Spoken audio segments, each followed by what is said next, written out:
Akkam jirtan daawwattoota keenya. Har'aan tana mootummoota Afrikaa aangoorra waggaa dheeraa turan qabadhee dhiyaadheera. Nu hordofaan isiniin jaa.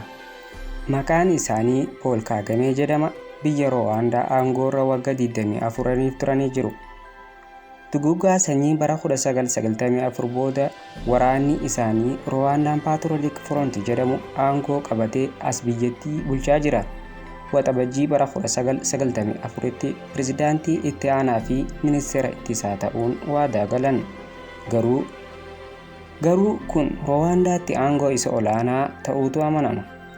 Erga bara 2000tti filannoo hunda injifatanii filannoodhuma bara 2017 parsantii 99 argachuudhaan mo'atanis kanneen biyyattiin ala jiraatan hedduun isaanii filannoon kun haqa qabeessaa miti jechuun qeeqaa turan. Akkasumas filannoo torbaan tokko dura jechuun bara 2024 irratti hirmaachuudhaan sagalee parsantii 99 argachuudhaan filannoo pirezidaantummaa Rwaandaatti gaggeeffamaa jiru mo'achuu isaanii miidiyaaleen garaagaraa ibsuun ni yaadatama.